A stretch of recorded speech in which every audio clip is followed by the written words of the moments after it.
ಯಾರ ಮೇಲೆ ದೌರ್ಜನ್ಯ ಆದರೂ ಕೂಡ ಮಹಿಳೆಯರು ಅವ್ರ ಮೇಲೆ ಕಠಿಣವಾದಂಥ ಕ್ರಮ ತಗೊಳ್ತೀವಿ. ಈಗ ಈ ಕೇಸ್ನಲ್ಲೂ ಕೂಡ ಈಗಾಗಲೇ ಅರೆಸ್ಟ್ ಮಾಡಿದ್ದೀವಿ, ಕಾನೂನು ಕ್ರಮ ತಗೊಳ್ತೀವಿ, ಏನೇನು ತಗೋಬೇಕು ಅವೆಲ್ಲ ತಗೊಳ್ತೀವಿ. ಅವ್ರಿಗೆ ಶಿಕ್ಷೆ ಕೊಡಿಸ್ಲಿಕ್ಕೆ ಎಲ್ಲ ಪ್ರಯತ್ನ ಮಾಡ್ತೀವಿ. ಇದು ಅಮಾನವೀಯವಾದಂಥ ಘಟನೆ, ಇನ್ಹ್ಯೂಮನ್ ಇನ್ಸಿಡೆಂಟ್. ನಾಗರಿಕ ಸಮಾಜದಲ್ಲಿ ಇಂಥವೆಲ್ಲ ನಡೀಬಾರ್ದು. ನಾವು ಅದಕ್ಕೋಸ್ಕರ ಈಗ ಇಂತಹ ನಾಗರಿಕ ಸಮಾಜದಲ್ಲಿ ಇಂಥ ಘಟನೆಗಳು ನಡೆದರೆ ಈ ಕಾಲದಲ್ಲೂ ಕೂಡ ಬೆತ್ತಲೆ ಮಾಡೋದು, ಕಟ್ಟಾಕ್ಬಿಟ್ಟು ಹೊಡೆಯೋದು, ಈ ಥರದವೆಲ್ಲ ನಡೆದರೆ ನಾನು ಇದನ್ನು ತೀವ್ರವಾಗಿ ಖಂಡಿಸ್ತೀನಿ. ಮತ್ತು ಯಾರು ತಪ್ಪಿತಸ್ಥರಿದ್ದಾರೆ ಅವ್ರ ಮೇಲೆ ಕಠಿಣವಾದಂಥ ಕ್ರಮ ತಗೊಳ್ತೀವಿ.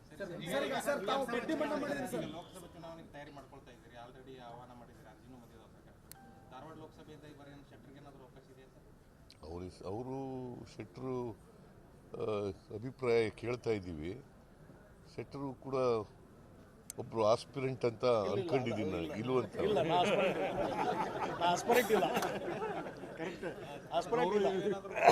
ಈಗ ಆಸ್ಪಿರೆಂಟ್ ಇಲ್ಲ ಅಂತ ಹೇಳ್ತಾ ಇದ್ದಾರೆ ಅವರು. ನೀವೇ ಕ್ರಿಯೇಟ್ ಮಾಡಿದ್ವಿ.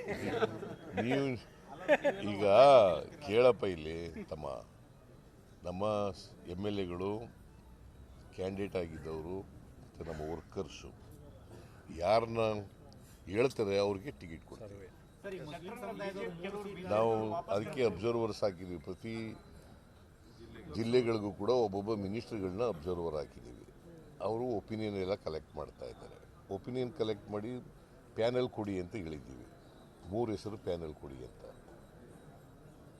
ಸೊ ಅವರಲ್ಲಿ ಯಾರು ಮುಖ್ಯ ಆಗ್ತಾರೆ, ಯಾರು ಸೂಕ್ತ ಆಗ್ತಾರೆ ಅಂತ ಅಭ್ಯರ್ಥಿಯನ್ನು ಆಯ್ಕೆ ಮಾಡ್ತೀವಿ. ಅಲ್ಪಸಂಖ್ಯಾತರು 3 ಕ್ಷೇತ್ರಗಳಿಗೆ ಬೇಡಿಕೆ ಇಟ್ಟಿದ್ದಾರೆ ಸರ್.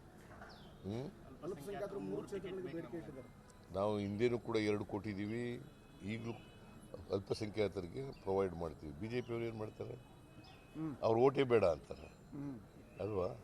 ಅವರು are they not Indians of citizens of this country? Are they not citizens of this country? ಹೇಳಪ್ಪ, ಇದಕ್ಕೆ ಉತ್ತರ ಹೇಳ್ತಾರೆ ಅವರು. ಯತ್ನಾಳ್ ಹೇಳ್ತಾರೆ, ಗಡ್ಡ ಬಿಟ್ಟಿರೋರು, ಬುರ್ಕಾ ಹಾಕಿರೋರು ಬರಬೇಡಿ, ನಾನು ಭೇಟಿ ಮಾಡಲ್ಲ ಅಂತ ಹೇಳ್ತಾರೆ. ಸೊ ಅವರು ಬಹುತ್ವದ ಪಾರ್ಟಿನ, ಅದು ನಮ್ಮ ದೇಶ ಬಹುತ್ವ ಸಂಸ್ಕೃತಿ ಇರ್ತಕ್ಕಂಥ ದೇಶ. ಈ ದೇಶದಲ್ಲಿ ಇರ್ತಕ್ಕಂಥ ಎಲ್ಲ ಜನರು ಇಂಡಿಯನ್ಸ್, ಈ ದೇಶದಲ್ಲಿ ಎಲ್ಲ ಇರ್ತಕ್ಕಂಥವ್ರು ನಾಗರಿಕರು, ಎಲ್ಲರ ರಕ್ಷಣೆ ಮಾಡ್ತಕ್ಕಂಥದ್ದು ಸರ್ಕಾರದ ಜವಾಬ್ದಾರಿ. That is what constitution is saying.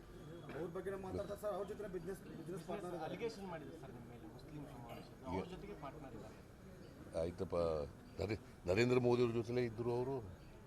ಅದಕ್ಕೇನು ಹೇಳ್ತಾರೆ, ಗಡ್ಕರಿ ಅವ್ರ ಜೊತೆಲೇ ಇದ್ದರು. ಅವ್ರ ಜೊತೆ ಪಾರ್ಟ್ನರ್ ಇವರು ಬಿಸ್ನೆಸ್ ಮಾಡ್ತಿದ್ರಂತೆ.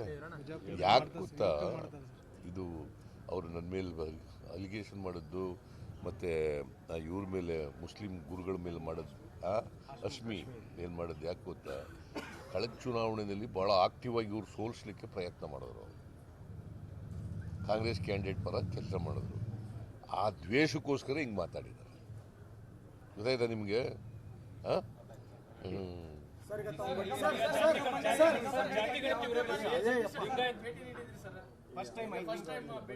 ಯಾವುದು? ಈಗ ಹಿಂದೇನೂ ಬಂದಿದ್ದೆ ನಾನು ಇವ್ರ ಮನೆಗೆ. ಇವರು ಜಗದೀಶ್ ಶೆಟ್ಟರ್ ಹಿಂದೆ, ಆಗ ಅವರು BJPನಲ್ಲಿದ್ದಾಗಲೇ ಬಂದಿದ್ದೆ ನಾನು. ಅವ್ರ ತಂದೆಯವರು ಪಕ್ಕದ ಮನೆಗೆ ಬಂದಿದ್ದೆ. ಈಗ ನಾನು ಧಾರವಾಡ ಇದಕ್ಕೆ ಬಂದಿದ್ನಲ್ಲ, ಬೆಲ್ಲದವರ ಅಭಿನಂದನಾ ಸಭೆಗೆ ಬಂದಿದ್ದೆ. ಮತ್ತು ನಮ್ಮ ಸಂತೋಷ್ ಲಾಡ್ ಅವರು ಕೂಡ ಒಂದು ಕಾರ್ಯಕ್ರಮ ಏರ್ಪಾಡು ಮಾಡಿದರು, ಅದಕ್ಕೆ ಬಂದಿದ್ದೆ. ಆಗ ಹೆಂಗೂ ಹುಬ್ಳಿಲಿ ಉಳ್ಕೊತಾ ಇದ್ದೀವಿ, ಬೆಳಿಗ್ಗೆ ಬ್ರೇಕ್ಫಾಸ್ಟ್ ಬರ್ರಿ ಅಂತ ಕರೆದಿದ್ರು. ಆಗ ನನಗೆ ಗೊತ್ತಿಲ್ಲ ಇವ್ರು ಹುಟ್ಟಿದಬ್ಬ ಅಂತ. ಇಲ್ಲಿ ಬಂದ ಮೇಲೆ ಗೊತ್ತಾಯಿತು ಹುಟ್ಟಿದಬ್ಬ ಅಂತೇಳಿ. ಸೊ ಹುಟ್ಟಿದಬ್ಬಕ್ಕೆ ವಿಶ್ ಮಾಡೋದಾಗೂ ಆಗ್ತದೆ, ತಿಂಡಿನೂ ತಿಂದಾಗ ಆಗ್ತದೆ. ತಿಂಡಿ ಎಲ್ಲರ ತಿನ್ಬೇಕಲ್ಲ, ನೀ ಕರೆದ್ರೆ ನಿನ್ನ ಮನೆಗೂ ಬರ್ತೀನಿ.